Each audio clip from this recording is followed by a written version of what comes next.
Between 1924 and 1950, Georgia Tann kidnapped more than 5,000 newborn infants and then sold them to the ultra-wealthy on a nationwide black market child trafficking network. More than 500 of those infants would die before being sold due to abuse, neglect, disease, and malnutrition. Some of the babies were ripped from their mother's arms right off the streets in broad daylight. They were kidnapped from churches and daycare centers where they may have been playing. In most cases, the infants were taken directly from hospitals after doctors handed newborns over to people they thought were nurses, but they were actually criminals disguised as nurses, all part of a massive black market that sold babies. High-ranking politicians ensured Georgia Tann was protected so that she could continue selling infants to the highest bidder. And as unbelievable as all of this sounds, it is 100% true. Check this shit out. Tann pulled off her brazen scheme through operating the Tennessee Children's Home Society, a society which, on the surface, was doing the Lord's work, finding homes for orphaned children. In reality, it worked as a cover for Tann to funnel children into her care,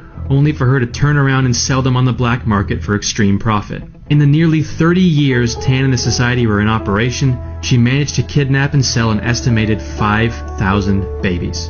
These weren't orphaned children placed under her care. They were stolen right from under their parents' noses. How? How could anyone get away with kidnapping and selling children for nearly 30 years right here in America? She did it with help from friends in high places. She took children who came from poor families, for the simple reason that poor families at the time didn't have the necessary resources to search for one of their children should they go missing. If families did file a report, Georgia Tann would have it handled by her close friend E.H. Crump, a powerful tycoon and the so-called boss of Memphis. Crump would make sure the reports of missing children were ignored.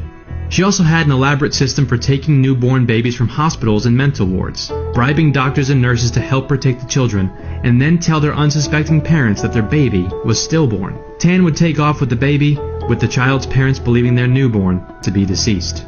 She even had a system for snatching children right off the street.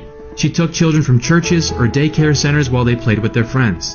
They'd end up in the arms of a uniformed social worker under Tann's employ, and they'd never be seen by their birth parents again.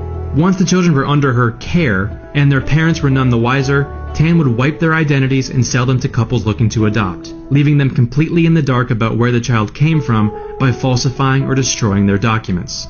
Tann pocketed millions of dollars selling children to out-of-state couples, charging a $5,000 premium on out-of-state adoptions. Almost 90% of her sales, which in this context, sales is a truly disgusting word, went to wealthy couples in New York and Los Angeles who could afford the steep pricing of Tann's services, including actress Joan Crawford, who adopted her twin daughters from Tann. It should be noted none of the adoptive parents had any chance to suspect what they were doing was wrong. On its face, Tann's operation was a legitimate adoption agency. Of course, simply adopting a baby and then never having questions about where that child came from isn't possible. But if the adoptive parents ever questioned Tann about issues that arose, things like missing birth certificates or clearly falsified medical histories, Tann had an answer. If the new parents ever had any suspicion that anything fishy was going on, Tann would threaten them with legal action through one of her major accomplices, family court judge Camille Kelly. Judge Kelly used her position of power to sanction Tann's activities and threaten the adoptive parents with taking away their adoptive children if they continued to make a fuss or ask questions. They would also be threatened with being roped into whatever legal ramifications Tann may or may not have faced.